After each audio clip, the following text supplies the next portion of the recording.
Muito bem, meus amigos e minhas amigas, estamos de volta aqui no programa Hildebrando Marques, agora com a sequência A Hora da Verdade, que é a hora das entrevistas. E eu, mais uma vez, peço desculpas a vocês, que eu estou um pouco afônico, mas a gente tem que fazer. E meu convidado de hoje é uma criatura, porque eu tenho uma grande admiração, um ser humano espetacular e um trabalhador da área do direito muito elogiado por seus colegas, pelos seus clientes e por quem o ouve falar. Por que é que eu trouxe ele aqui? Porque ele já veio em outras oportunidades do meu programa de rádio, no meu programa de TV e do blog, e agora ele vem porque nós estamos numa oportunidade muito fundamental para ele, que é realmente dessa área, e que é a área eleitoral. Ele mexe com tudo, com toda a área jurídica ele mexe, mas na área do direito eleitoral, da lei eleitoral, ele é um especialista e Pernambuco todo elogia ele pelo seu trabalho. Trata-se de Lyndon Johnson, a quem eu agradeço mais uma vez aqui pela sua participação no meu programa, Lyndon Johnson. É sempre um prazer estar com você, é sempre um prazer estar aqui debatendo, discutindo, conversando, dialogando com você, porque você é uma figura muito importante de Carpina, da região, do estado de Pernambuco, né? E do Brasil. Um homem da comunicação, um homem inteligente, um homem que tem uma larga experiência na área de comunicação, que é uma área muito difícil. Comunicar é muito difícil, as pessoas precisam aprender o mínimo possível, até mesmo a se comunicar com o próximo, com o vizinho, com o amigo, no trabalho, na profissão. A gente tem muitos problemas por falta de comunicação, né? E a comunicação, você vê, no direito você tem o processo. E o processo judicial, ele é nada mais, nada menos do que comunicação. Toda decisão que o juiz dá no processo, ele determina que comunique as partes. Porque senão a decisão não tem valor jurídico, não tem validade jurídica. Interessante a comunicação. É verdade. É uma liminar que é concedida, ele pode até dar liminar no processo sem ouvir previamente a outra parte, mas ele tem que comunicar a parte que concedeu a liminar, para que a parte possa exercer o direito de defesa. E para isso você tem que se comunicar ao pé da letra, né? Ao pé da letra. E a comunicação, antigamente, você tinha ela por meio de oficial de justiça. Verdade. Aquele cidadão meirinho. Acabou isso, não? Não, ainda existe, muito raro, em alguns casos específicos. Mas hoje é feita pelo WhatsApp. O oficial de justiça descobre o WhatsApp da parte e manda pelo WhatsApp uma intimação, intimando o cidadão para a prática de um ato processual, de uma audiência, intimando o advogado para comparecer a uma audiência, a qualquer ato processual que o juiz determinou. Já existe hoje provimento do Conselho Nacional de Justiça, dizendo que a intimação pelo WhatsApp, por conta da pandemia, ela é válida, ela pode ser realizada. Então, a comunicação é uma coisa muito importante. E você é um homem de comunicação. Eu era menino, você já era comunicador. Você já tinha o dom da comunicação. E você desenvolveu esse dom. E você tinha um irmão, que era Paulo Marques, que era um grande comunicador de televisão, de rádio. Era uma figura que entrava nos lares das donas de casas. Minha mãe era assim, uma figura que tinha para o Paulo Marques. Era o Silvio Santos de Pernambuco. É verdade. Era o Silvio Santos da Mata Norte.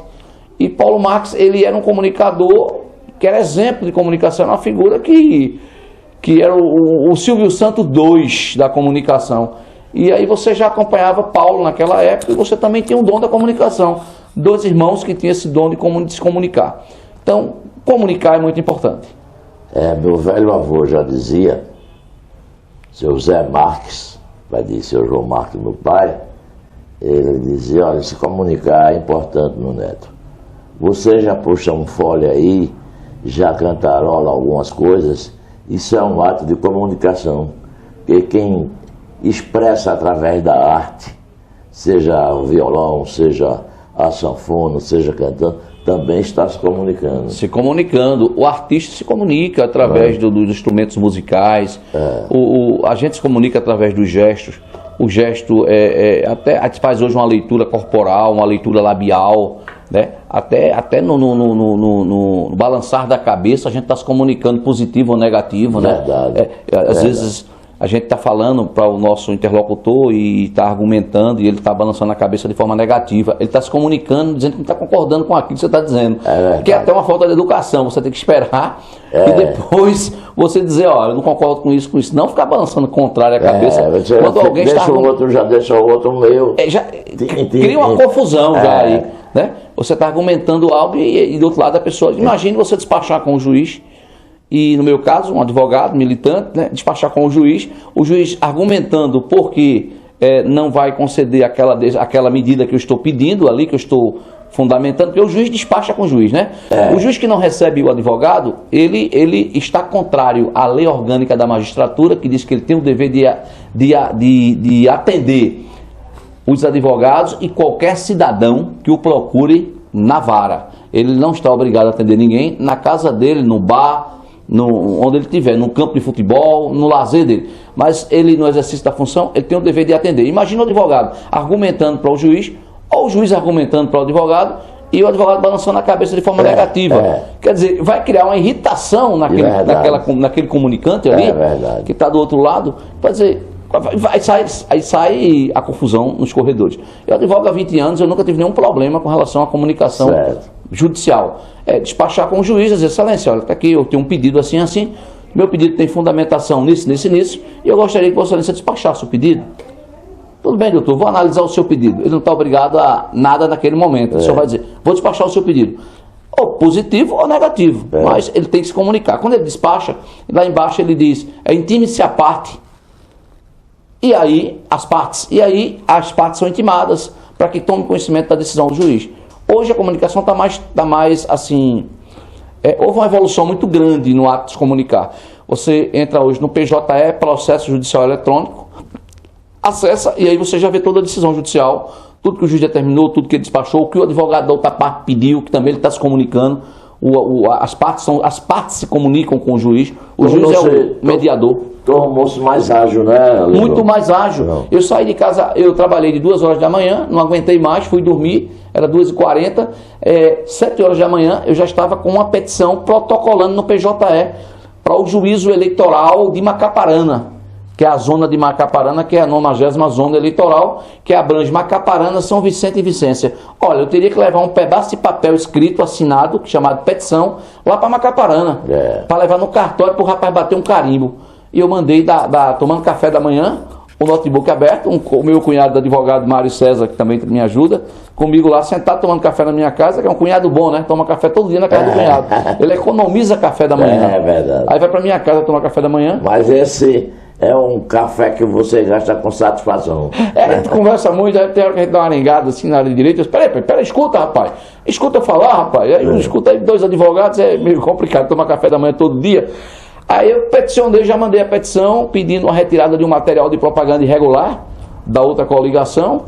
Já vi que eles também protocolaram de madrugada o advogado estava também lá protocolando. Sim. E aí a gente fica nesse bate-volta. Nesse intercâmbio. E o juiz decide, se comunica depois, decidindo.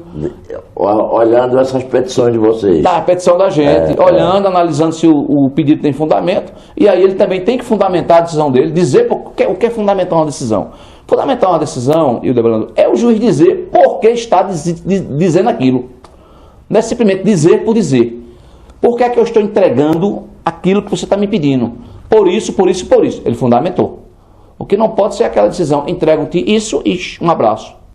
Ele diz, eu estou entregando porque tem fundamento nisso. Então, ele motiva a decisão.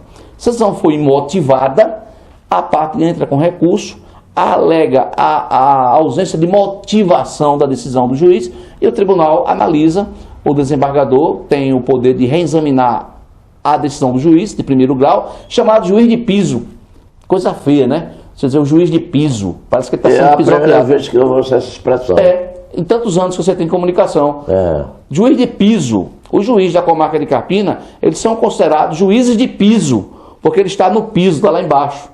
Ele está no piso da cadeia de comando judicial, da pirâmide hierárquica do judiciário. Certo. Ele é o juiz de piso, é o de baixo, de primeiro grau. Então, às vezes, na petição, o nobre juiz de piso, os desembargadores às vezes também fazem menção, os ministros fazem menção, que o juízo de piso é o juiz de primeiro grau.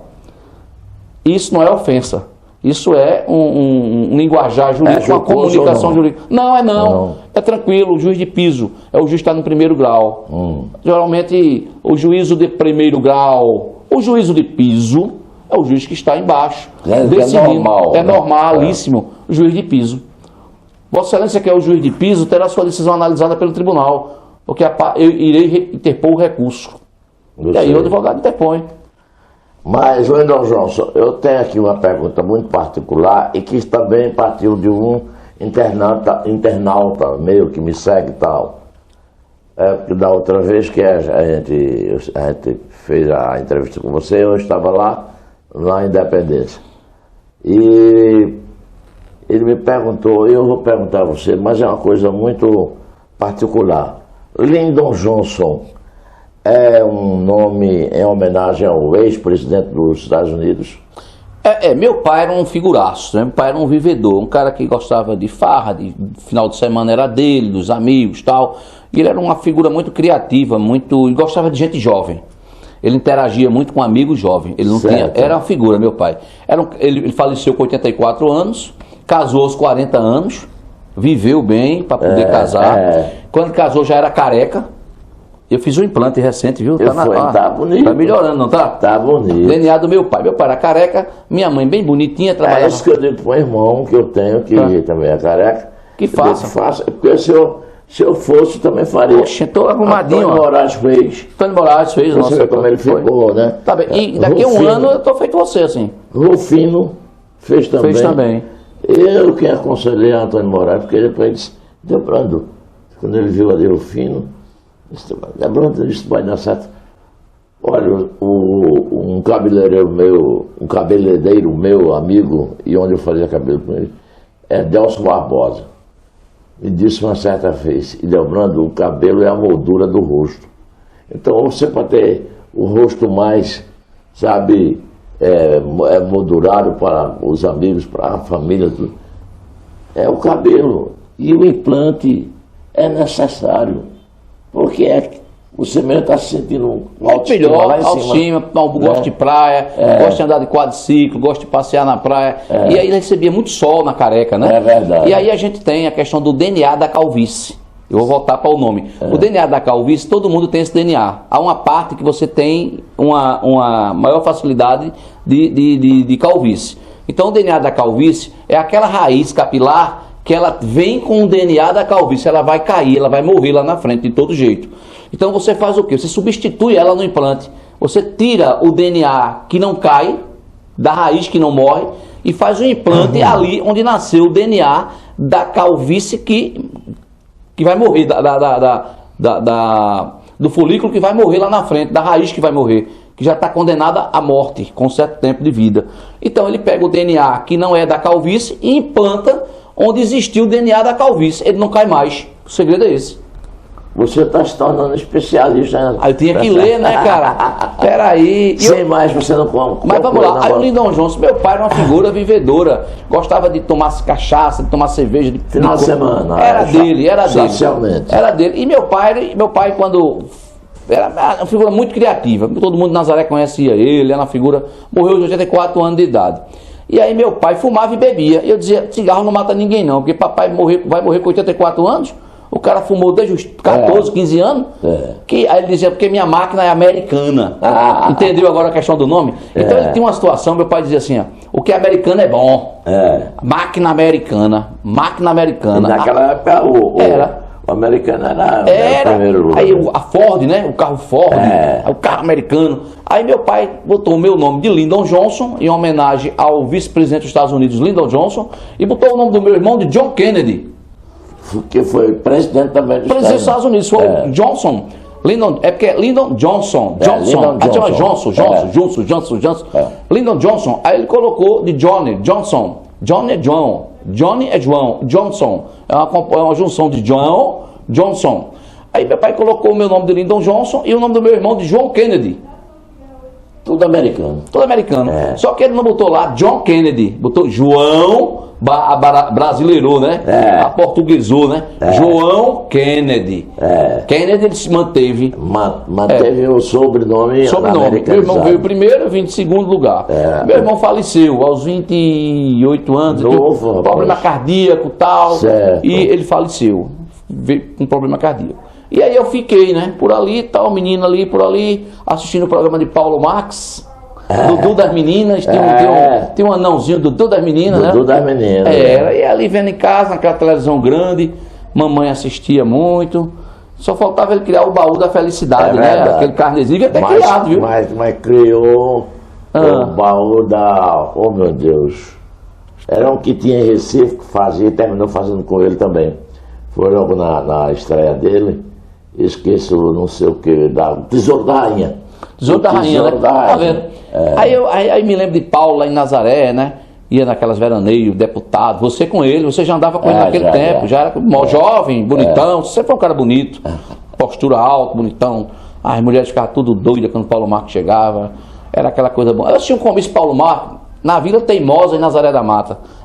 Ontem, passei por lá na Vila Teimosa, fazendo porta a porta para um candidato a vereador Bira, meu amigo Bira. Você já pensou? Aí eu disse assim, me lembrei de Paulo, disse, rapaz, aqui eu assisti um comício de Paulo Marx, eu menino, Paulo Marx lá.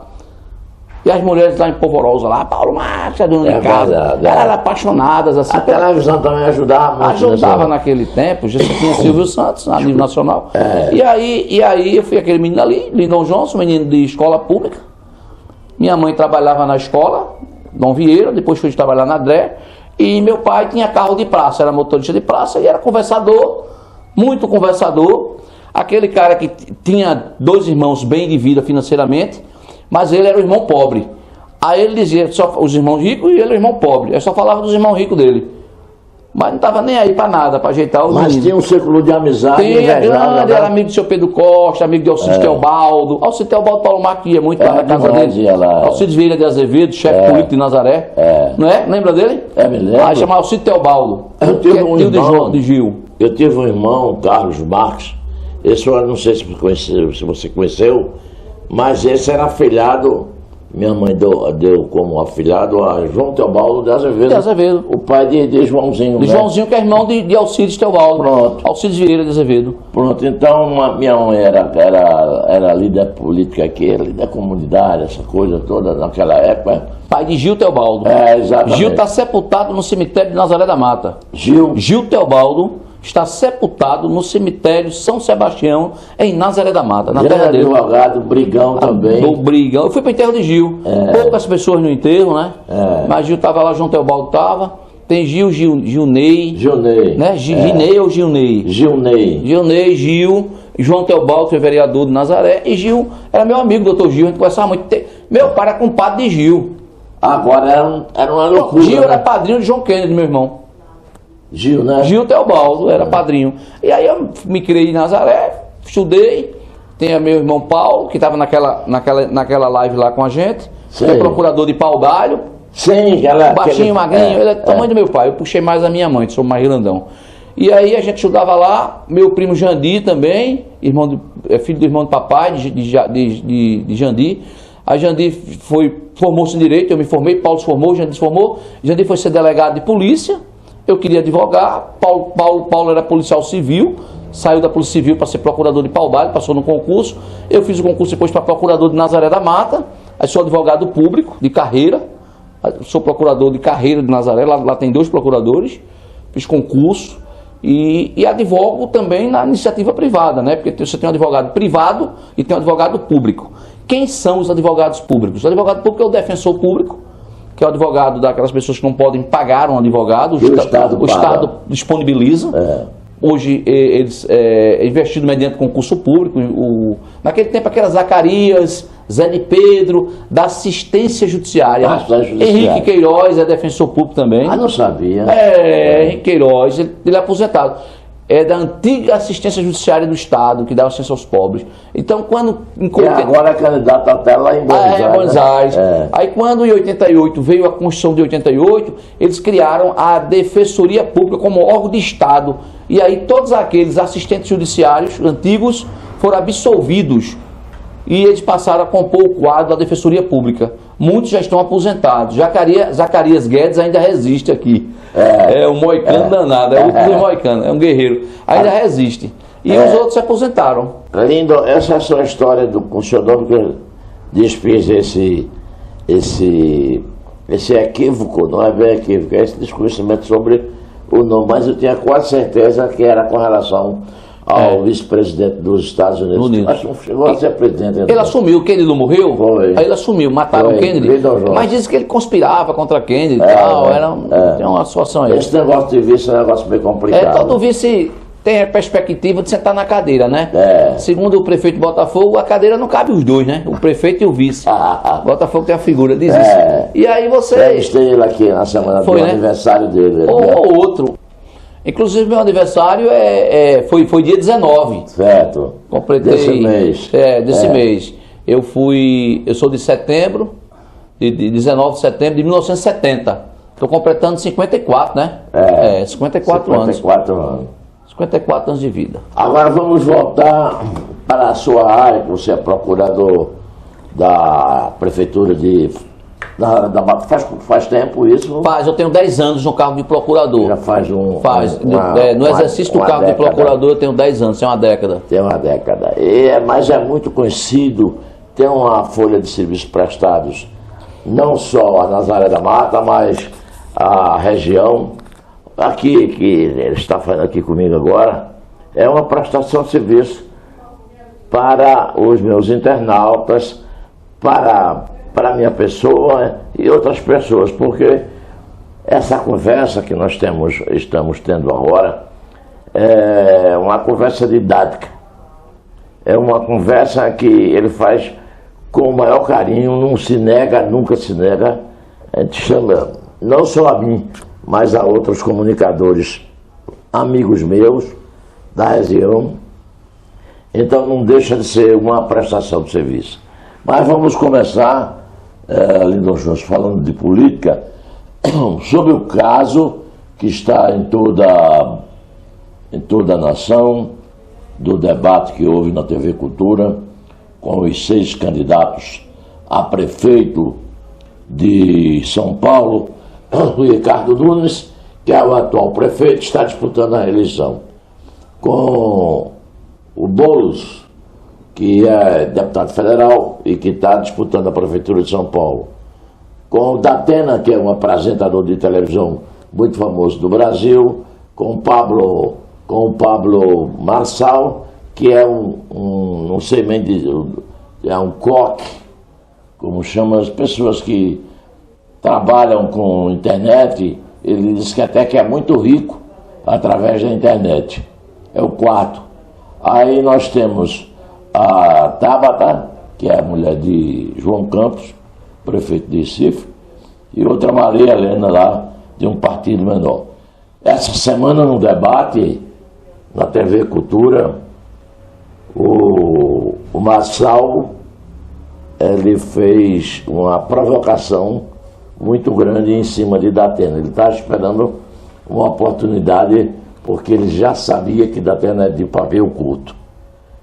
Aí disse, Datena que me provocar, que bater em mim, no outro debate, mas saiu do seu lugar e veio aqui e não fez nada.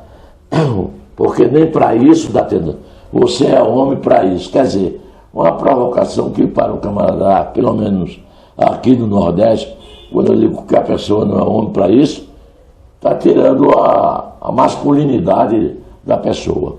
Datena saiu de lá com a cadeira de ferro, é bom que se diga, sentou nos ombros do Marçal. O Marçal se esquivou, mas ainda foi pego. Datena foi expulso do debate pelo apresentador. E o Marçal, não aguentando mais a pancada, que foi em uma das costelas e no pulso, pediu para sair do debate. O debate continuou. Agora, a questão da violência, nesse momento, num debate de televisão para toda a nação, pode prejudicar um dos candidatos? Primeiro, Ildebrando, ali, se você fizer uma análise jurídica, o meu olhar jurídico primeiro, que eu vou fazer um olhar jurídico, depois um olhar social. No olhar jurídico, a gente vê ali uma agressão mútua. Por que mútua? Porque você tem uma agressão moral, que parte lá do Marçal para o Datena, quando ele provoca a Datena, uma provocação injusta, quando ele agride moralmente Datena, quando ele diz que Datena não é homem suficiente para fazer aquilo, para ir para aquilo, ele chama o cara para briga, entendeu? Ele provoca. Então você tem uma agressão moral, a dignidade, a moral de um homem, de um pai de família, de um avô, de um marido, de um esposo, não é isso? De uma pessoa que, como vocês têm pavio curto, tudo bem, mas você provoca. No direito penal a gente tem a agressão mediante provocação injusta, que reduz a pena. Reduz a pena. Quando você comete um crime... Daqui, isso que é um símbolo da minha terra, sua cidade. Da minha terra. É a terra do Maracatu. Quando você comete um crime motivado, levado pela a provocação injusta, então você tem um atenuante no direito penal. Então, olhando pelo campo jurídico, a gente vê ali o quê? Um cara provocador, um cara que tenta puxar aquilo do outro, ele tentou trazer Datena para aquele cenário, para aquele campo, para aquele território dele, e ele conseguiu fazer aquilo. Então houve uma provocação moral a Datena. Ele também cometeu, à luz do direito penal, uma violência à dignidade, à honra de Datena. Mas Datena, aceitando essa provocação, entrou na onda dele, partiu para cima e praticou uma agressão física, uma lesão corporal, que eu não posso dizer se foi de natureza leve, de natureza grave. Grave não é, porque ele teve alta, no mesmo dia ele saiu, tal. Grave teria que ter redução da capacidade, incapacidade de trabalhar por mais de 30 dias, não foi uma lesão grave. Agora, a gente vê aquilo, toma um choque com aquela situação. O cidadão toma um choque. É um candidato a prefeito de uma cidade do Porto de São Paulo. A maior da América Latina. É o motor do Brasil, foi o que dizia o meu pai, vivedor. É verdade. Dizia, São Paulo é o motor do Brasil. São Paulo sobrevive sozinha, sem precisar do resto do Brasil. Meu pai dizia isso, um matuto do interior. Sapiência de um homem comum. Naquele tempo, já dizia isso, era o motor do Brasil. E você chega a falar, um homem de comunicação, um homem de imprensa, um homem que passa a vida toda apontando o dedo para aqueles que praticam condutas como aquelas. Isso.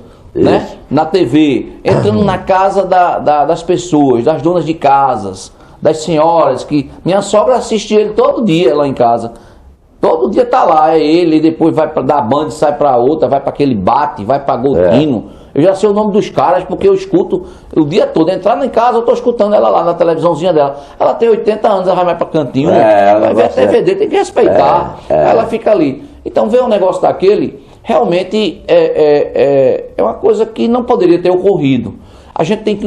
É preciso que o ser humano se contenha. O diálogo, o debate, o contrário. O Marçal é provocativo, é violento nas palavras. Ele é agressivo.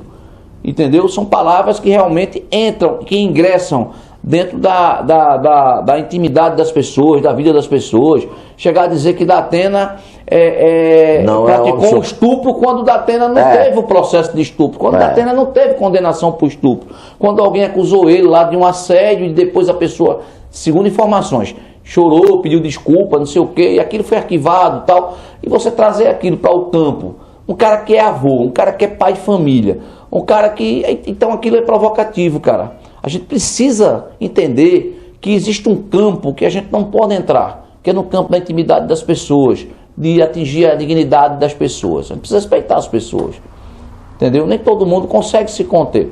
Então é uma cena muito terrível, mas a gente precisa... Mas juridicamente não pesa nada contra ambos. Não, ali tem o quê?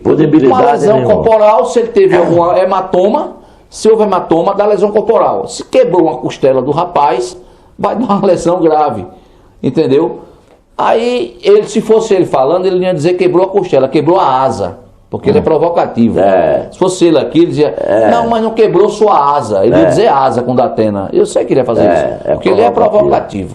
Certo? Assim, desrespeitoso. Chama bolo de cheirador de pó, não sei de quê. Pô, o cara é um deputado federal, filho de médico, tem a ideologia política dele que ele defende, etc. Tal, mas chamar o cara de cheira-pó, o cara de maconheiro, não sei de quê. Quer dizer, quando parte para o prefeito de São Paulo, ele diz que o prefeito de São Paulo é coligado com o PCC, que botou a empresa do PCC. Pô, o cara tem a licitação lá, a empresa ganhou a licitação, foi prestar serviço da prefeitura. Se a empresa tem ligação com quem quer que seja, o cara não tem nada com isso, cara. A Polícia Federal não investigou isso, não disse nada disso, ninguém disse que o cara tem envolvimento direto, não tem nenhuma denúncia formada, uma defesa escrita dele com relação a esse fato no processo, para você analisar a denúncia e a defesa. Então o cara é provocativo, o cara é leviano, o cara é violento nas palavras. Olha, ele entrou, rapaz, que o pessoal de São Paulo, os eleitores ficaram assim, mas ele não é político, ele não mede as palavras, ele não mede as consequências. Isso foi ele é caçado logo pela Câmara de Vereadores. Verdade, primeiro que ele não tem base política na Câmara. Não conhece de política. Não tem base eleitoral nenhuma. É leigo nesse assunto. Tanto ele como Datena também é leigo em política, porque Datena sabe fazer crítica. Aí você sabe muito, né? Agora, entrando lá, é diferente. Correto. É diferente. Todos eles que falam mal dos políticos... Chamar o cara de ladrão, na cara do cara ali, no debate. Você é ladrão com o prefeito de São Paulo. Ele não conhece, não tem habilidade, não tem trato com eu nunca vi ninguém ser tão ofendido quanto aquele cara. O Marçal, depois da pesquisa da Quest, do Instituto Quest, depois dessa agressão que ele levou, que se titulou de vítima, ele já perdeu noutra pesquisa agora, 4 pontos e Datena subiu 2 pontos. Mas Datena subiu de 8 para 10. Porque deu uma porrada nele. O eleitor é interessante, né? Cabeça do eleitor. E ele perdeu 4.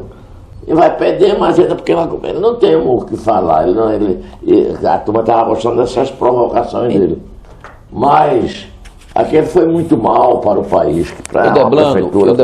Eu digo que a gente tem que chamar a NASA para estudar a cabeça do eleitor. Dilma Mendes diz uma coisa interessante, que o eleitor é uma figura tão interessante que ele engana ele mesmo. Ele sai de casa para votar em Lyndon Johnson.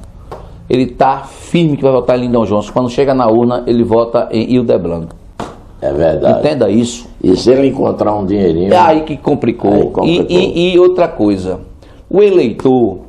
E hoje eu tenho essa consciência, não pode chamar nenhum político de ladrão. A gente está falando aqui num modo geral. Geral. Se você estiver se ofendendo porque você não faz isso, você é fora. Está fora. Eu estou fora, você está fora, nossa amiga está fora. Mas, numa regra geral, é isso que acontece. Meu amigo, eu chamar Datena, ó. Levar uma cadeirada também. Mas veja bem, o eleitor é um bicho complicado. O eleitor, ele precisa ser estudado. Porque a gente não tem condições de chamar nenhum político de ladrão, Hildebrando. Porque o eleitor vota no cara, coloca o cara lá.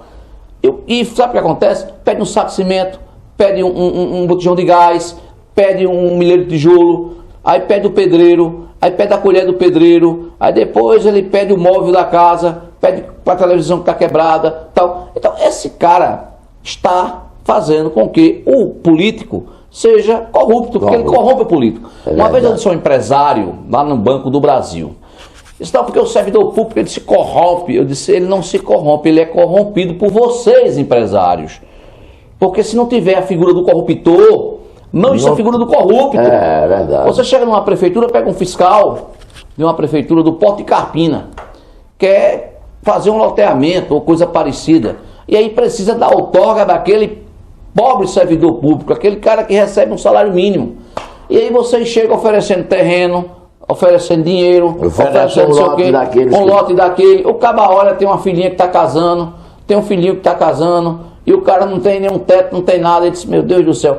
Então, não é que o cara tem que ser corrupto, não. Não estou dizendo isso aqui, não. Nem estou defendendo corrupção.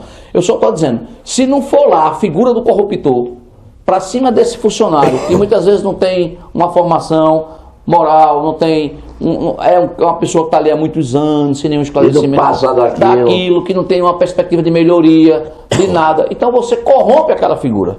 Que é mais difícil você corromper um servidor que prestou um concurso público, um auditor da Receita Federal. Aí você vai ter dificuldade, porque você vai encontrar uma pessoa que tem uma formação moral, tal, mais diferenciada. Mas você que é raro, que é muito raro. Mas você tem o quê? Você tem o quê? Você tem a figura do corruptor. O cara que está todo distante lá, na administração pública, corrompendo, oferecendo benesses.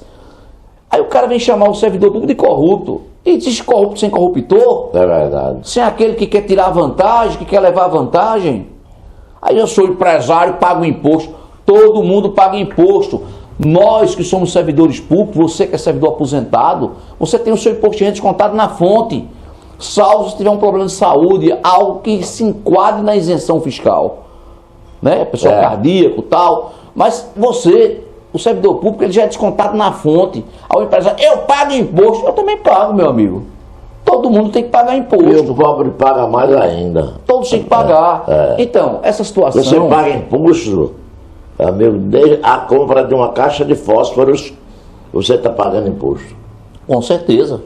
Sobre corrupção, Dr. Roberto Magalhães, que é um homem para mim íntegro, ele, Marco Marcel, como político que eu conheci de perto, em Pernambuco, Dr. Roberto Magalhães, ele tinha um negócio de um ônibus azul e branco, que ele saía, ia para o interior e levava os deputados da base. Eu vou para Bonito, aí levava os deputados daquela região, os deputados políticos daquela região, iam com ele lá, preparava um almoço, deitadinha, voltava. E Paulo foi várias vezes, eu fui inclusive com Paulo. E numa dessas fomos para Bonito. E chegando lá, quando a caravana desceu, veja bem, viu?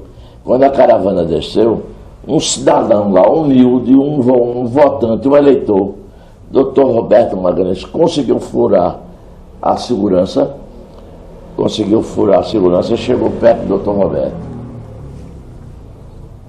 Doutor Roberto, sou seu fã, sou seu eleitor há muito tempo, trouxe aqui um presentinho para o senhor. Olha, é um concreio, canta o hino nacional e não sei o que, e doutor Roberto olhou para a cara dele. E os deputados ao redor, né? Carlos Porto, Paulo Marques, Vital Novaes, aquele pessoal todo dali. Aí ele disse, não quero, não aceito. Isso é uma facada, mesmo assim. O doutor Roberto Magalhães, você sabe, não tinha papa na língua. Não. Ele, para dizer, ele dizia em público, dizia Paulo, e por isso perdeu a prefeitura de Recife numa segunda vez. Disse, não quero, que isso é uma facada. Aí Paulo olhou e disse, doutor Roberto, sou eleitor seu, isso é um ato de gentileza que ele quer fazer com você. Concria um pássaro ímpar, um pássaro que quase não tem mais. Ele disse, não, quero não. Aí Paulo ficou no ouvido do Dr. Roberto. Dr. Roberto não devia ter feito isso, não. O rapaz é eleitor seu e tal. Aquilo é uma gentileza da parte dele. Ele disse, mande chamar para me entregar. Ele trouxe o concreto, chamou o ajudante de ordem. Vou, fulano, vem cá. Guarda essa gaiola aqui, esse passarinho, quando foi, eu vou. Nesse ínterim, o cara que deu o passarinho ao Dr. Roberto, botou no bolso do Dr. Roberto, disse, doutor Roberto, esse aqui é o nome de uma filha minha que é professora e está desempregada. Aí ele virou-se para Paulo e Paulo, então, mas não disse a vocês que era uma facada? Eu não disse a vocês que era uma facada, mas como o passarinho já está no ônibus, deixa eu levar. Mas depois eu vejo o caso da sua filha. Isso não é um ato de corrupção? É um ato de corrupção, você querer trocar, em que pese não foi, ele fez aquilo com uma outra intenção, com a intenção de obter uma vantagem. Claro. Agora, a corrupção, a vantagem tem que ser ilícita. Essa é a questão. Se for para o campo do direito, a vantagem tem que ser ilícita. Ou seja, eu não tenho direito àquilo e estou recebendo aquilo. Eu vou para o guarda e o guarda rasga a minha multa. Quando ele rasga a minha multa, eu não vou receber a multa do Estado. Quando o fiscal da Receita Estadual reduz o imposto do Estado, reduz para que você pague menos e você dá a ele por fora, ele está cometendo um ato de corrupção, porque aquele ato é um ato ilícito. O particular está tendo uma vantagem. Sempre na corrupção, o Estado, que é a vítima é o Estado. Ele sai lesionado. Ele tinha o direito a alguma coisa e não vai ter direito ou aquilo tudo, ou foi retirado parte daquilo, para que o particular tivesse vantagem. Quando eu reduzo o imposto, que eu pago um valor inferior, eu estou tendo vantagem como particular. A vantagem é ilícita porque eu estou dando uma vantagem àquele agente público que está proporcionando aquela outra vantagem para mim. Ou seja, o Estado está sendo roubado, está sendo traído por aquele que é investido na função pública, que tem a função de zelar pela arrecadação tributária. No caso, o doutor Roberto Magalhães era o governador. Ele era o governador, ele poderia dar um emprego. Ele tinha acabado também, na época, de esse negócio de nomear professores. Era através já de concurso. E o rapaz que foi com a gaiola, com o Cris, sabendo dessa dificuldade, ele queria obter essa vantagem ilícita. Né? Só o fato dele oferecer, na corrupção, só o fato de você oferecer a vantagem, ele é um crime formal, você já está cometendo o crime. Só o fato de oferecer a vantagem. Quando eu ofereço a vantagem, se você liberar o meu veículo, eu dou tanto. Se você reduzir o meu tributo aqui no fisco, eu tenho 100 mil de tributo para pagar. O fiscal diz, é 100, tu vai pagar 40 e vai me dar 20. Só esse fato de você oferecer, você já está cometendo. E muitas vezes é a chamada corrupção ativa, e a passiva é quando o próprio servidor já se antecipa e diz, resolvo isso aqui por tanto. Eu reduzo isso aqui por tanto. É tanto, então ela é passiva. E a corrupção, ela está em todos os âmbitos, né? Agora mesmo, nesse período eleitoral, existe muito. A corrupção eleitoral, não é? Está no Código Eleitoral. O que é corrompido, o que é o eleitor, ele vai lá de cara de, olha, eu tenho tantos votos lá em casa, mas não quero dinheiro seu. Eu preciso de 1 milheiro de tijolo, e preciso de 1 milheiro de telha. Ele não quer dinheiro, mas ele está pedindo um negócio que vai depender do bolso. Ele está pedindo um bem que tem um valor econômico, um valor financeiro. E o eleitor faz isso. E interessante que a lei eleitoral, ela não pune. Eu estou me esforçando muito aqui na minha mente, mas eu não encontro na lei eleitoral a punição do eleitor que vende o voto. É verdade. O safado vende o voto. E quem é punido é quem compra, porque a lei fala em captação de sufrágio, captação ilícita de sufrágio. Você pode captar o voto, mas de forma lícita, com convencimento, com o diálogo. Aí é o diálogo, aí é o seu plano de governo. Com o poder de convencimento do eleitor. Que você é o melhor, que você vai trabalhar bem, que você vai ser bom para a comunidade, que você já tem serviço prestado, que você já fez algo no passado. Aí você está convencendo, é o poder de convencimento. Então a captação de sufrágio, a captação de voto, ela é lícita. O que é o artigo 41? Nesse sentido, né, de você apresentar a proposta sua e de convencimento do eleitor. A captação que ele diz que é crime, ele diz, artigo 41A, ele diz assim, da lei 9.504/97.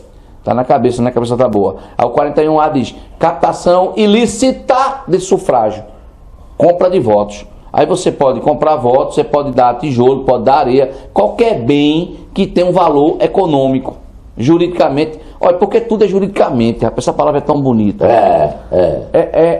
Juridicamente. Um bem jurídico é um bem protegido pela lei.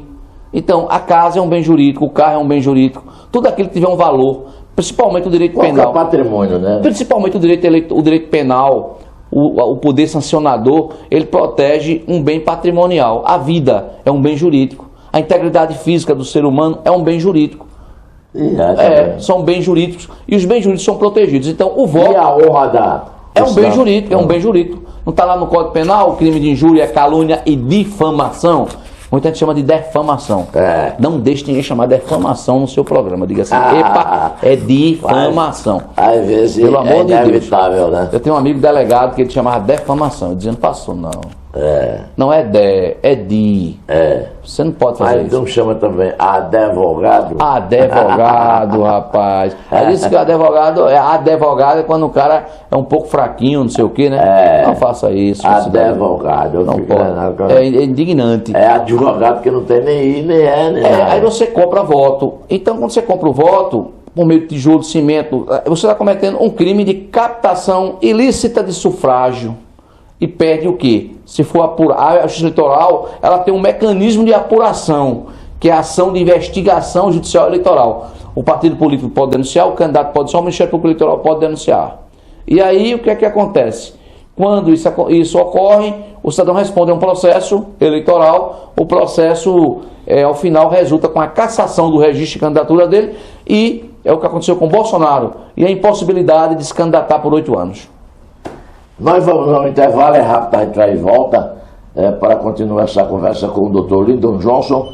E agora a gente vai entrar na política que estamos vivendo, um momento político em todo o Brasil, candidatos a prefeitos e vereadores, e a gente volta já já.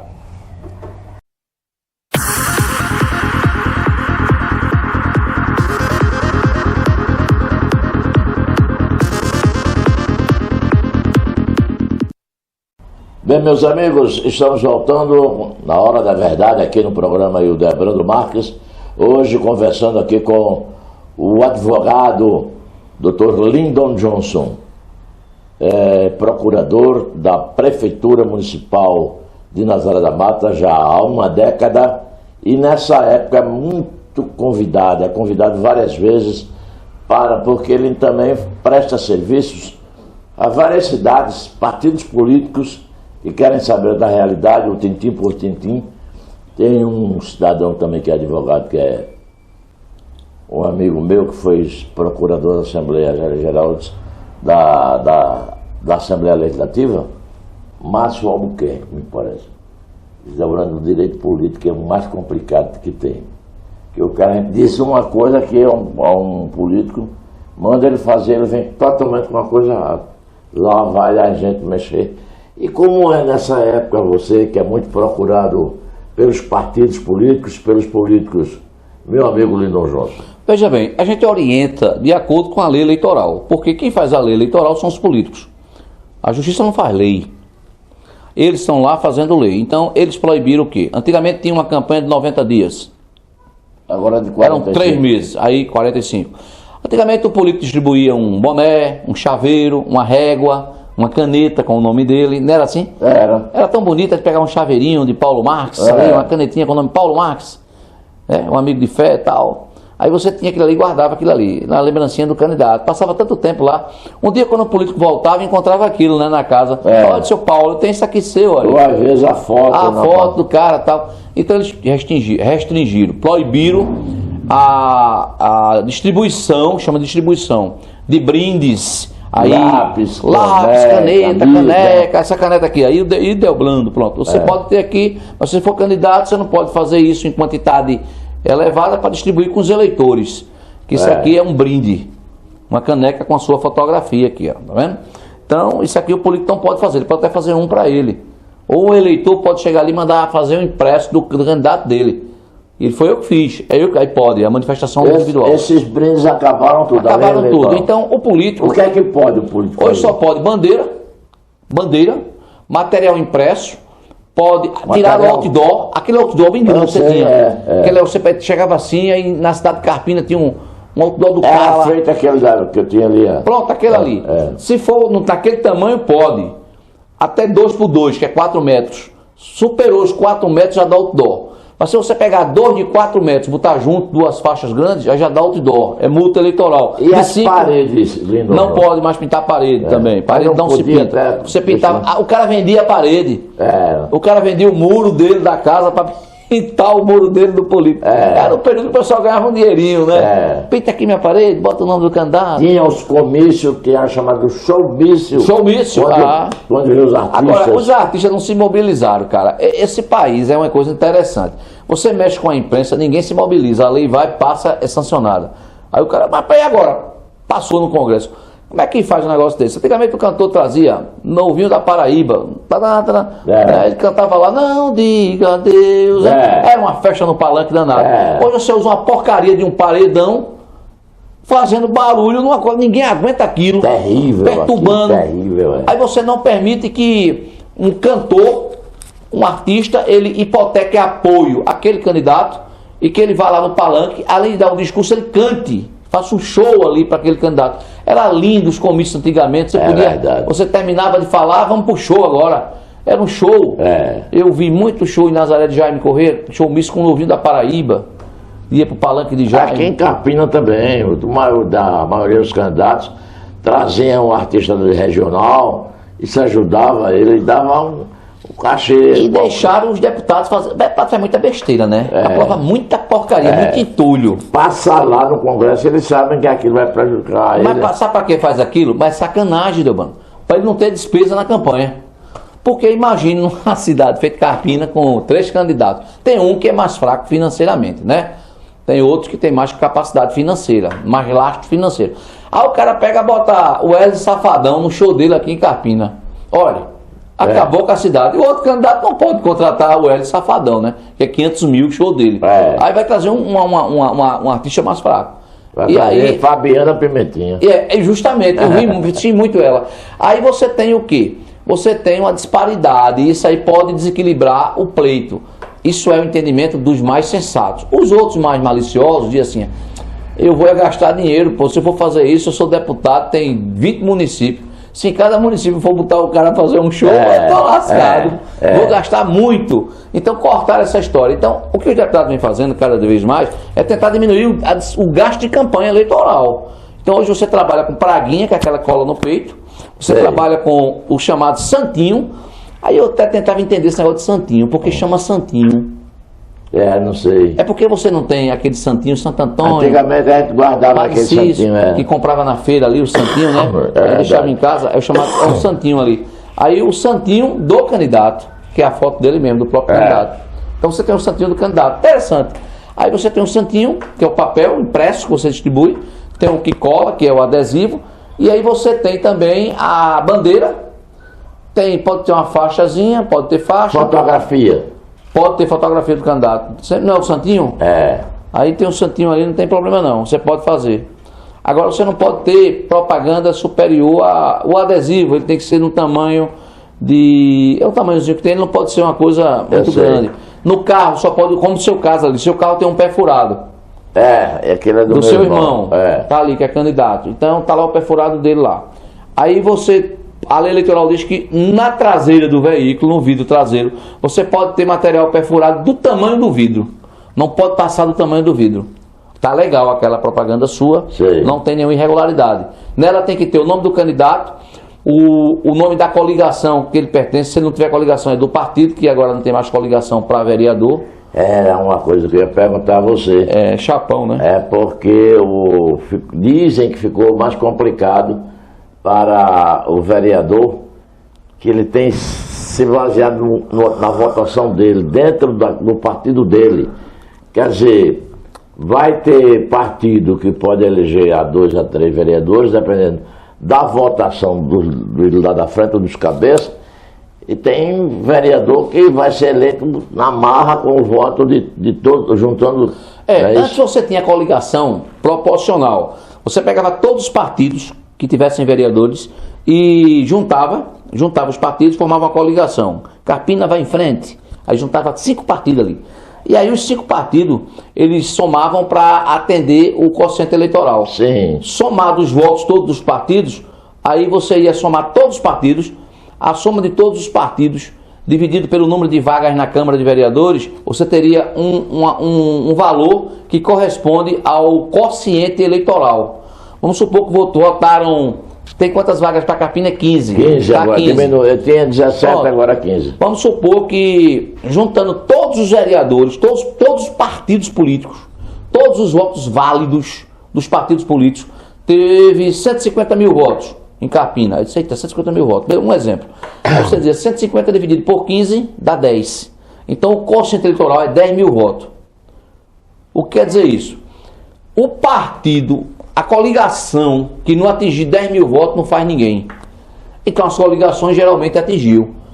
E aí ela passaria a ter a quantidade de vaga na Câmara, que é a divisão desses votos pelo quociente partidário, que é a quantidade de votos que a coligação teve.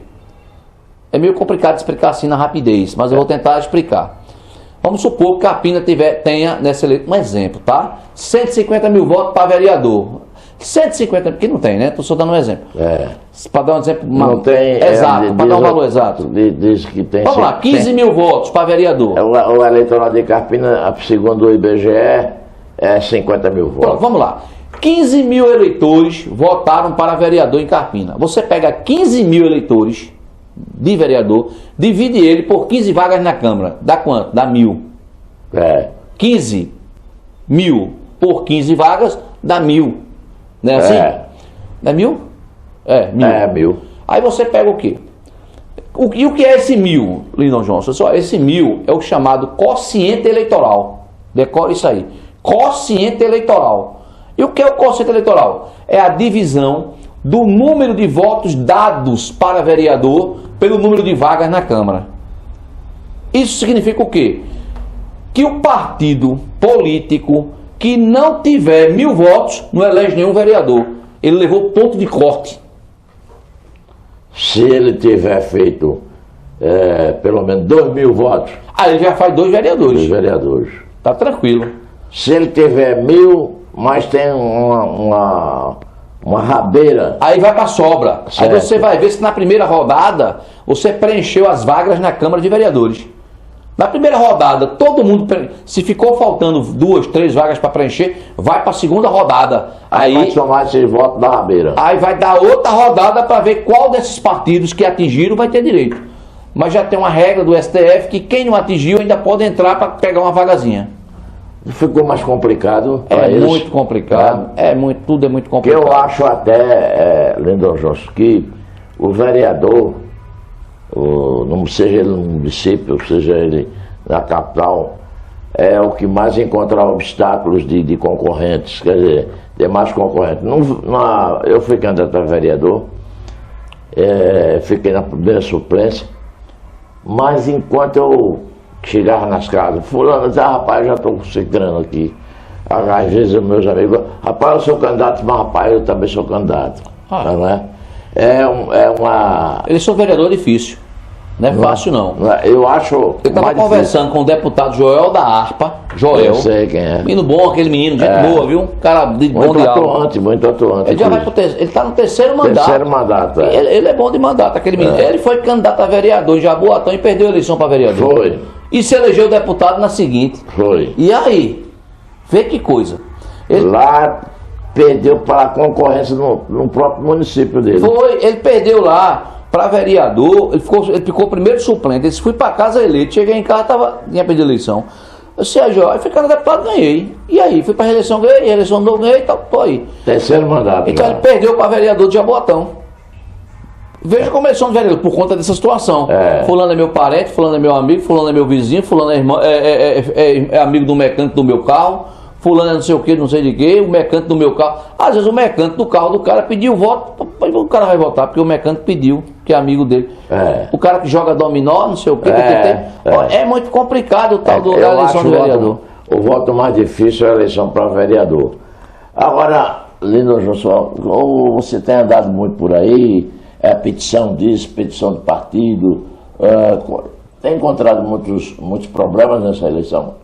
Tenho. O maior dos problemas é o descumprimento da lei eleitoral com relação à propaganda eleitoral. Porque a gente não vê ninguém comprando voto, né? Não vai ficar assim, ninguém tá na rua, aí comprando voto, quanto é teu voto, o voto. Toma compra escondido, né? Isso sempre existiu. É uma coisa errada, é uma conduta que não é presta lei, mas ninguém vê, é uma coisa escondida. Entre o eleitor e o candidato. Isso aí a gente não vê muito. Não vê, praticamente não vê. Não vê. Porque ninguém vai cometer um crime desse na frente de todo mundo. Mas o que mais existe? É propaganda irregular. E o que é interessante, Delbano, que o político é muito engraçado.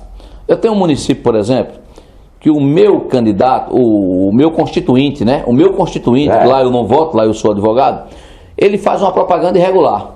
O outro vê. Aí ele entra com ação chamada de representação eleitoral. Para o juiz eleitoral aplicar uma multa e retirar a propaganda, determinar a retirada. Aí ele entra, aí eu, tudo bem, eita, entrou com ação. Aí eu vou ver a situação dele, ele está fazendo a mesma coisa do meu. Que povo burro tal do político, rapaz. É difícil advogar para político. Porque o peste faz a coisa errada, aí ele quer fazer e faz errado, o outro faz errado também. Mas ele quer fazer errado, mas não quer que o outro faça errado. Aí ele provoca o juiz. Aí quando provoca o juiz olha... Ele provoca o juiz pessoalmente ou através Não, através do advogado. Certo. O advogado tem todo partido, lá está com um advogado cadastrado na Justiça Eleitoral. Aí chega para o advogado, está errado, isso aqui, o advogado está certo. Entra pedindo a remoção da propaganda, a retirada dela. Entendeu? Você não tem uma propaganda no seu carro, do seu irmão? Aí vamos supor que a propaganda esteja irregular. Alguém entrou, o juiz mandou retirar. Se ele não retirar, ele paga uma multa de 5 a 25 mil reais. Aí ele, eita, onde é que tem carro com minha propaganda, meu Deus? Aí o candidato sai correndo para tirar. Porque se ele não cumprir a decisão, vai ser comunicado e vai pagar a multa. Você entendeu? Aí ele sai doido para tirar a propaganda. Aí tirou de todo mundo. Meu irmão deu plano, meu Deus do céu, e vai atrás de você. Tira essa propaganda. Tirar por quê, rapaz? Porque a propaganda está irregular, o juiz mandou tirar. Então, quando o candidato provoca o judiciário eleitoral, justiça eleitoral, dizendo que a propaganda do outro está errada, a dele tem que estar certa, bicho. Aí o outro olha, aí eu faço assim, então tá bom, vou entrar com a dele também. Com essa brincadeirinha, eu consegui tirar mais de 2.000 bandeiras de uma cidade. Porque o cara começou a provocar o lado de cá. Quando eu fui ver, as minhas bandeiras não estavam feitas ainda. Foram uma quantidadezinha pouquinha que saiu ali. Só para no início, logo no dia 17, logo no início da campanha de agosto. Aí o cara fez, eu disse, olha, deixa ele. Aí quando ele botou a dele na rua, que a cidade estava enfeitada, bonita, arrumada de bandeira, uma poluição visual desgraçada. É a poluição visual. Quando eu vi que a bandeira do cara lá, esse rapaz, aí procurei saber, disseram, ele já imprimiu mais de 2.000 bandeiras, 3.000 bandeiras, disse, agora é a hora. Entrei com o pedido, o juiz deu a liminar, mandou recolher a bandeira todinha. Só vi aquele menino que fica com o pau da bandeira assim, agarrado, levando a bandeira. E como é que esse cara vai agora refazer 3.000 bandeiras, a eleição falta poucos dias aí. As gráficas tudo pipocadas. Mas eles estavam irregulares. As bandeiras do candidato estavam irregulares devido a quê? O nome do vice-prefeito, ele tem que estar na propaganda do candidato. Você está falando do executivo. O executivo, do majoritário. Os dois candidatos majoritários, prefeito e vice, na propaganda eleitoral dele, por bandeira, por material impresso, de papel, qualquer coisa, santinho, etc, tal, adesivo. O nome do vice-prefeito, ele tem que estar, no mínimo, 30% da letra do prefeito, do nome do prefeito. Aí você bota uma réguazinha, olha, vê que não tá, aí entra. Pá! Só que o nome estava praticamente ilegível. Eu estou vendo ali um diploma seu ali, a Câmara Municipal do Recife, estou lendo daqui, ó. Atribuiu a medalha de menção honrosa ao frevo, não é isso? Você recebeu essa medalha lá. Você foi homenageado. Estou lendo aqui, ó. A letra do cara, o cara não via nem eu tô vendo aquele. Então, como é que o eleitor vai conhecer o vice? Se o vice está sendo escondido. E é obrigado, né? É obrigado, que o eleitor tem que saber, eu estou votando em Delbrando, mas o vice de Delbrando é fulano. E aí eu provei. Se o candidato a prefeito não colocar o nome do vice. Também não pode, tem que colocar a propaganda irregular. Você pede a remoção e aplicação de multa eleitoral. Quem faz a lei é o deputado. Foi o deputado que fez essa lei. Ele que criou essa regra. Os deputados federais. A lei eleitoral muda muito, Lindo. Ela sempre tem alteração, sempre tem uma mini reformazinha, uma modificação, uma coisa e tal. O TSE dita resoluções com poder de regulamentar a lei, não pode ir além da lei, né? Proibir mais do que a lei permite, mas tem proibido, viu? O TSE tem ido além dos limites. E a questão do dinheiro que sai agora, esse fundo eleitoral? Você tem dois fundos. Que aumentou consideravelmente de uma eleição para outra. Na verdade, você tem dois fundos. Você tem um fundo partidário, né? Sei. Que é o fundo que mantém o partido, que paga a conta de água, de luz, de telefone, paga as diárias para você viajar o Brasil inteiro, dando palestras, secretária, que mantém Valdemar da Costa Neto, né? Rapaz, ninguém todo mundo quer ser presidente de partido nacional, partido grande, sabidão, né? Porque tem partido que tem dinheiro não, viu? Vou citar aí, vou citar. Aqui mesmo tem um partido PMN, o 33, Está lançando candidato. Ele não tem nem fundo partidário, coitado. Ele não tem nem horário no guia eleitoral. Quer dizer, porque não tem representação no Congresso Nacional. Congresso Nacional. Então, o que é que acontece? Os candidatos dele não recebem nada, coitado, de fundo, de nada, não tem recurso. Mas você tem o partido... Qual é o partido de Valdemar? É PR, é? De quem? Partido da República, é? Tem o PR, tem o PL. O PR de Valdemar Costa Neto. Esse aí é o que mais tem deputados, que é o do presidente Bolsonaro. Ele não, o PT. O Bolsonaro é o PL. Não, a PL mudou. Ele não saiu do PL para o PR, rapaz, que é o partido de Valdemar da Costa Neto? Aqui no estado, por exemplo, o candidato dele na capital... Não, ele apoia. Ele apoia um candidato do PL. 22. O 22 não é PL, o 22 é PR, Partido da República. Mudou. O 17 não é o PL, né? O 17? Era na época de... Bolsonaro foi eleito na primeira mandato. Mas a fusão foi feita do PR para o PL. O PL é quem tem candidatos. O candidato Gilson Machado... Ele é PL? É PL, é 22, pode vir na propaganda eleitoral. Então tudo bem, não tem Aqui problema. tem um PL também, que é... Em Carpina tem um candidato do PL. Tem 22, né? Então tudo bem. Esse partido tem um fundo partidário enorme. Tanto como o PT, como o né? PT, como o PSDB já teve no passado. É verdade. O 40, o PSB também tem um fundo partidário muito bom. Então, tem partido que não tem. Então, o fundo partidário é para manutenção do partido e manutenção dos seus dirigentes. Pagam altos salários, tal, aos parentes, bota a mulher para receber um alto salário. Hotéis de luxo quando viajam. Tudo. E aí, até agora, teve uma decisão muito importante. O Tribunal de Contas da União quer entrar nessa questão agora, para fiscalizar os recursos do fundo partidário, porque ele está dizendo que o recurso é público. O Tribunal de Contas quer botar o bedelho dele lá, botar o dedinho dele lá. Alegando assim, peraí. Mas ele não sai do bolso dos contribuintes. Mas tem fundamento isso. Tem fundamento. O Tribunal de Contas está falando assim da União. Oxê, eu não fiscalizo o dinheiro do fundo partidário? Ora, se eu fiscalizo dinheiro público federal, se é dinheiro que vem do orçamento da União, tem lógica. O Tribunal de Contas agora quer fiscalizar os partidos. Está a maior confusão do mundo aí, né? Vai terminar de fazer uma lei aí, uma reforma, dentro do Tribunal de Contas não vai fiscalizar. Uma emenda, uma emenda tem que ser constitucional. Porque a função do Tribunal de Contas... Só que pode fazer a emenda é a legislativa. A legislativa, o Congresso Nacional. Por quê? Porque o que acontece... Mas tem água. O que acontece é o seguinte. O fundo partidário vem do orçamento da União, recurso público federal. E o Tribunal de Contas tem a competência para fiscalizar a aplicação do recurso público federal. O TCU. Então ele quer fiscalizar o fundo partidário. Mas isso é uma confusão danada. Já começou a briga. E vai ganhar. Porque eles vão entrar com ação judicial e o Supremo vai dizer que ele pode fiscalizar. Porque houve um aumento muito grande da eleição passada para a eleição enorme, enorme. Estão brincando aí com que era na eleição para presidente da República, para senador, para deputado federal, deputado estadual e governador. Quem tem dinheiro hoje é partido, não é prefeitura não. Então vamos fundar um partido. Vamos fundar um partido. Quem tem dinheiro hoje é partido, partido grande. Tem dinheiro. Será que Bill de Oliveira tem um partido? Bill de Oliveira é uma onda, né? É candidato, viu? É candidato. Eu lá na cidade dele lá. Aí vem bem a história. Então o que é que acontece? Você tem um fundo partidário e você tem um fundo de financiamento de campanha. Certo. Esse é o que vem para o candidato pegar o dinheiro público e financiar a campanha dele. Certo. É o fundo de financiamento de campanha. O fundo partidário não, é fundo de financiamento de campanha. Financiar na campanha do cara. Certo. E aí o partido distribui de acordo com o quantidade de políticos e deputados. Inclusive faleceu um deputado pernambucano agora, você conhece ele, né? O que foi prefeito, o Patriota? Zé Patriota, que foi da AMUP, foi um dos maiores defensores da AMUP. Municipalista, né? O cara... Zé Patriota, do Sertão do Pajão. Foi uma perda mesmo, foi de afogado e faleceu outro também, que era de Jabotão, meu amigo, foi secretário de saúde do município, foi vereador, foi deputado estadual, Ulisses Tenório.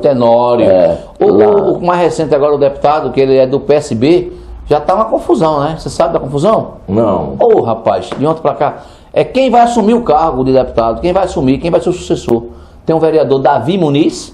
Eu sei quem é. Que é candidato a vereador. Você conhece tudo, né, rapaz? Conhece esse povo tudo. O Davi Muniz suplente. É primeiro suplente do partido. Na eleição passada ele era PSB. Só que ele saiu do partido. Aí não pode. O segundo suplente é Júnior Matuto. Eu vi Júnior se pronunciando lá de Paulista. E de quem vai ser o mandato? Veja bem, se ele saiu do partido, eu acho que ele perdeu o direito. Perdeu o direito dele. O Supremo Tribunal Federal julgou uma ação direta de inconstitucionalidade, uma ADI, e disse o quê? Diz que o mandato não é do candidato, o mandato é do partido. Isso. Aquela menina lá que a filha dela foi assassinada, a criancinha lá que era vereadora. Lá em Petrolina. Petrolina, que foi secretária de Raquel Lira. Foi. Ela deixou a secretaria para subir a vereança, porque o vereador lá foi cassado por cota de gênero. O partido não respeitou a cota de gênero e o vereador foi cassado, ele era a primeira suplente. Aí ela assumiu a Câmara. Mas trocou de partido. Trocou de partido, foi para o PSDB de Raquel Lira. Aí o partido entrou com pedido do mandato no TRE em Recife. Porque essa ação, outro partido. O partido que ela foi eleita. E aí ela agora perdeu o mandato, já no finalzinho do mandato de vereador, ela perdeu, o cara assumiu. Então, na verdade, o Supremo Tribunal já decidiu que, nesse caso, a pessoa que está no partido, se ela sai do partido, ela perde. Então o Júnior Matuto é o segundo suplente, vai ser deputado estadual. A Assembleia deve dar... o prefeito foi eleito por um partido. Agora vamos lá, o que é que a Assembleia vai fazer? O que é que o presidente da Assembleia vai fazer nessa situação? Ele vai dar posse a quem? Veja a confusão. Ele vai dar posse ao Davi Muniz ou ele vai dar posse ao Júnior Matuto? Se a Assembleia disser, olha, o Supremo já pacificou isso, não é assim? Ela pode dar posse a Júnior Matuto. Porque não tem uma decisão do Supremo?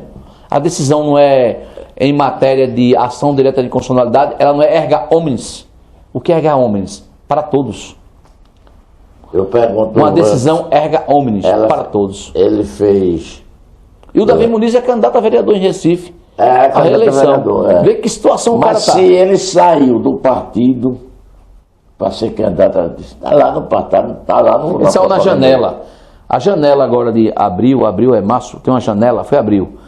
30 dias que o vereador, o político sai e não perde o mandato. O Muniz saiu do PSB, que ele era vereador pelo Recife, foi para o outro partido lá e continuou sem perder a vereança dele. Só que quando vem para a questão da suplência do deputado, ele não está mais no partido de origem. Então o mandato não é dele, o mandato é de Júnior Matuto. Como tem essa decisão do STF, não sei como é que vai agir a presidência da Assembleia. Ela é bem assessorada, evidentemente, e tal. Ela vai se basear no que está ali, pelo menos do Se eu fosse assessor da Assembleia, eu ia dar o parecer no sentido de que quem assumiria era Júnior Matuto. Porque já tem decisão do Supremo Tribunal, minha gente. Vai mexer. Aí você vai ter que esperar entrar com a ação no TRE, para o TRE dizer o que o Supremo já disse.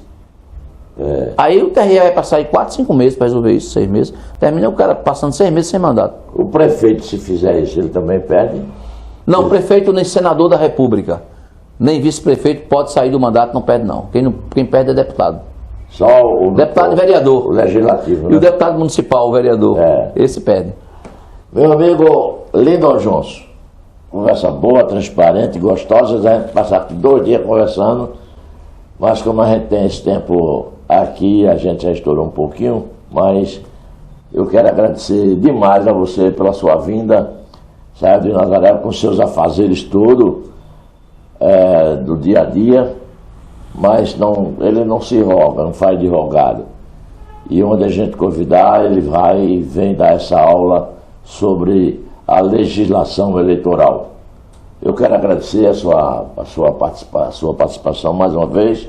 Muito obrigado e boa eleição. Você vai trabalhar muito nessa eleição. Vou no dia da eleição, eu tenho que andar aí nas 4 cidades aí na região e vou lá, vou participar, vou estar presente, vou passar nessa cidade. Eu volto em Nazaré da Mata, né? Eu sou nômade, já votei em Tracunhaém, já votei em Vicência, votei em Carpina, já fui eleitor de Carpina.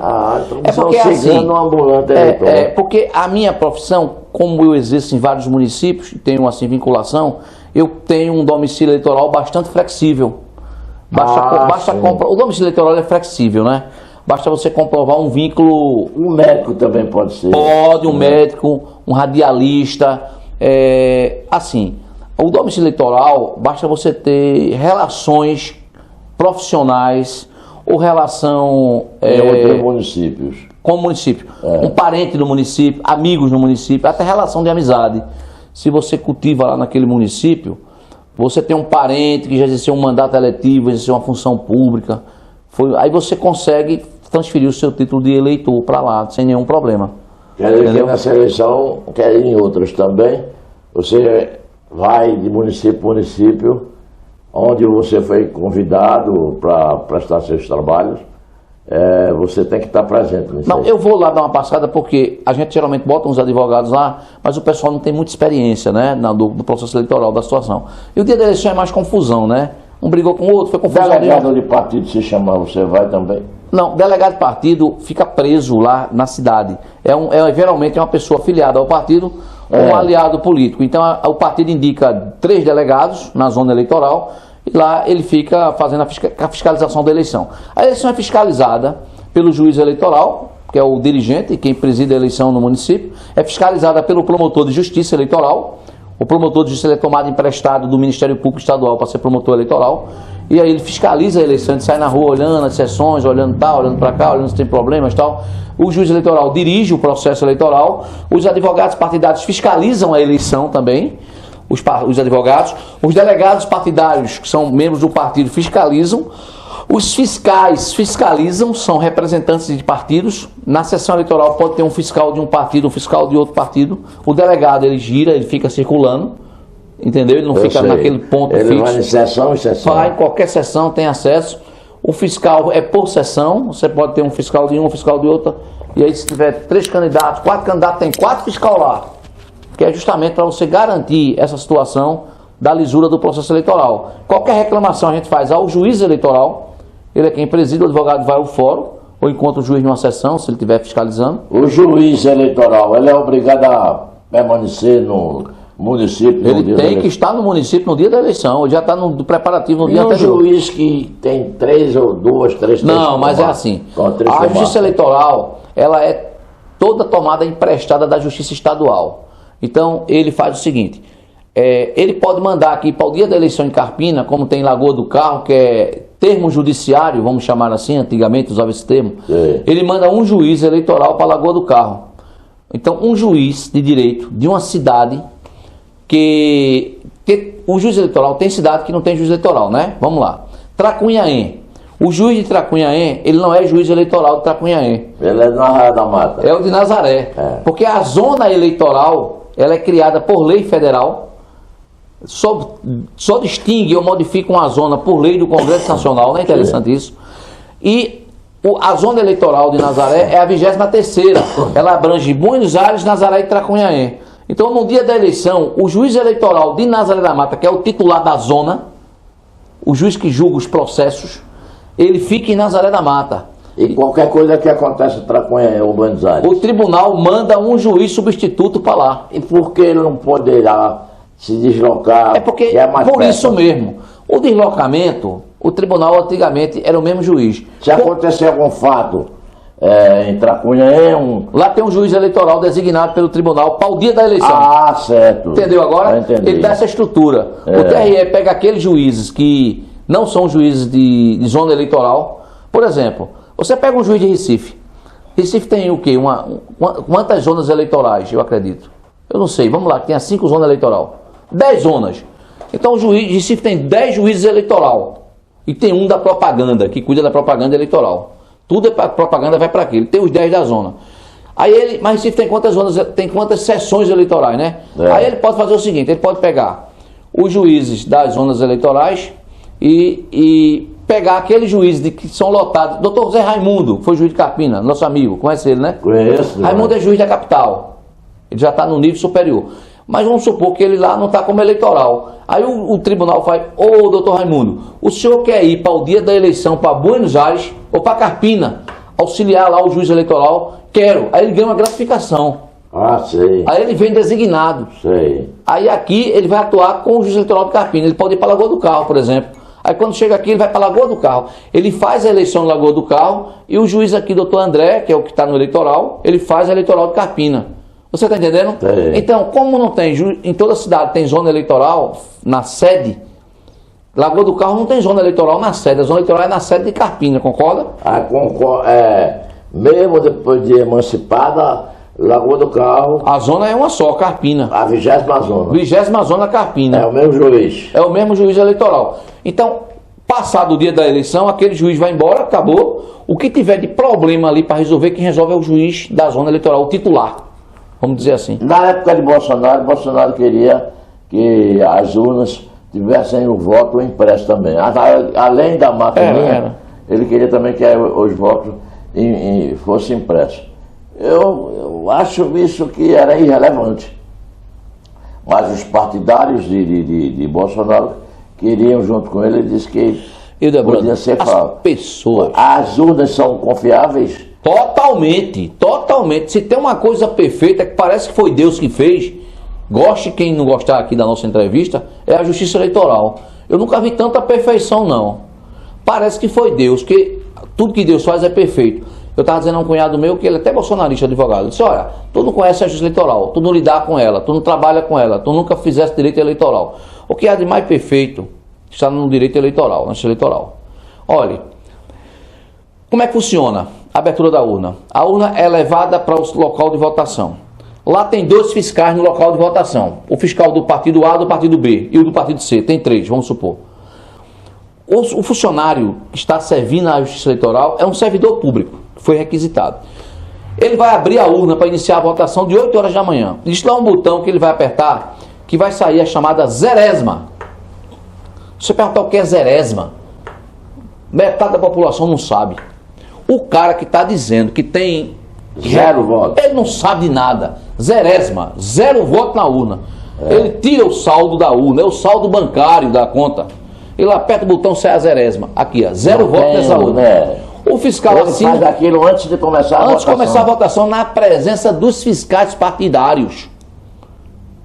Quem tem mais legitimidade no processo eleitoral é o fiscal do partido, que está defendendo o interesse do candidato dele ali.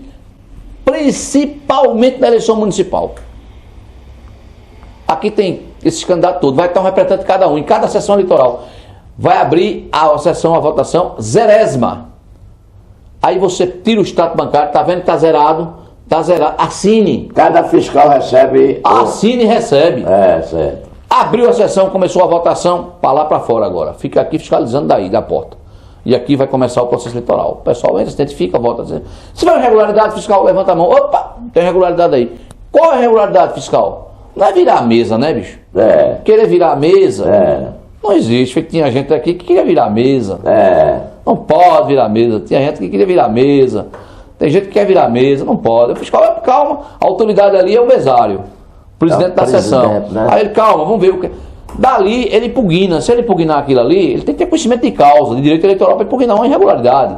Aí vai chamar o juiz eleitoral, que vai vir naquela sessão. Doutor, teve um problema aqui na sessão, um advogado impugnou, o fiscal impugnou, tem um problema que não tem mais, com voto eletrônico não tem mais impugnação de nada não, meu amigo, porque o cabarrenta votou, foi-se embora. Tinha na época do papel aquela confusão.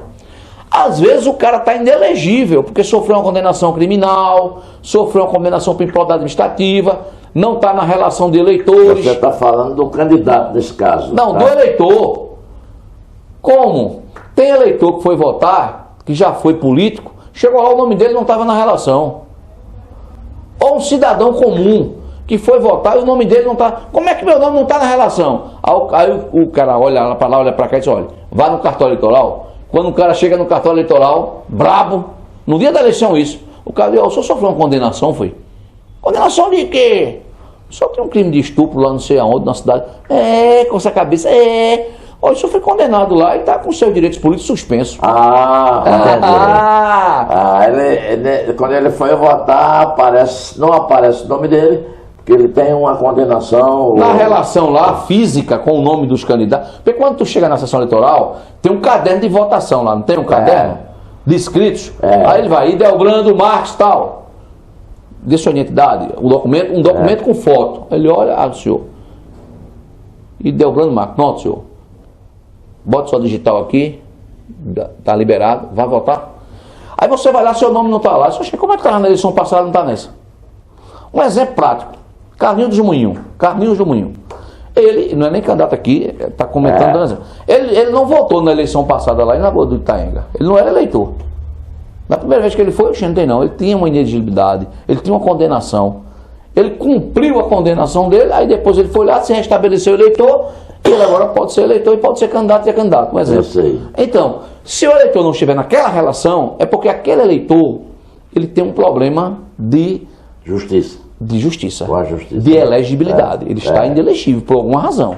Porque não tem como, porque já está no sistema eleitoral você cadastrado como eleitor daquela sessão eleitoral. O que pode acontecer é mudar o lugar de votação. Tirar da escola A para a escola B. Tirar da escola João Francisco, botar na escola deputado Paulo Marques. Aí você vai mudar o local. Mas a sessão é aquela. Eu sei. Diante desses fatos todos explicados aqui pelo nosso advogado Lindon Johnson, a urna da eleição em qualquer circunstância, seja ela municipal, estadual, federal, é confiável. É confiável. Para abrir tem a zerésima, que é o saldo negativo, que não entrou nenhum voto. E quando fechar, você tem o boletim de urna, o BU. Você pega o boletim de urna e lá tem o extrato de votação de cada candidato.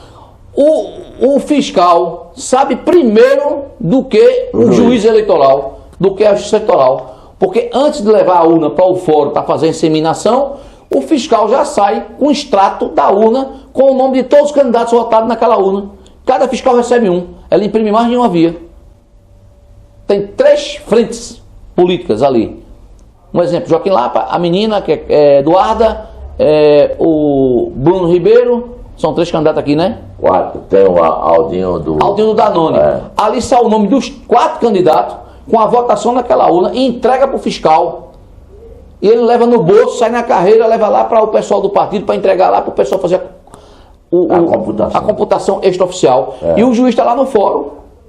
Não chora, o juiz está no fórum sentado. Só vai saber quando aquele... Aí chega lá, o disquete da urna chega lá, insemina lá, manda para o TSE em Brasília, foi-se embora. O juiz não sabe nem o resultado da eleição, rapaz. Como é que diz que o juiz roubou a eleição? Como é que diz que o eleitoral está roubando a eleição? Isso é conversa, rapaz. O fiscal raça. Agora, quem diz isso é quem não entende, quem não sabe como é que funciona o processo eleitoral. Ou quer virar a mesa, como diz a Ou quer virar a mesa, pô, quer ir na porrada. Aí é outra coisa. Lindon Johnson, mais uma vez, muito obrigado pela sua participação aqui no programa desse seu amigo e seu fã, porque você realmente nos deixa muito à vontade com esse seu linguajar acessível, com os seus conhecimentos, e quem ganha isso é o nosso internauta, é o nosso telespectador. Muito obrigado mais uma vez, e depois da eleição a gente volta a conversar. A gente senta para falar de tudo que você quiser falar, a gente conversa. Tá certo. Sobre direito, política, finanças públicas, tudo a gente fala, administração pública, aí está sempre à disposição, em respeito a esse seu ouvinte. Obrigado, meu irmão. Um abraço grande. Até.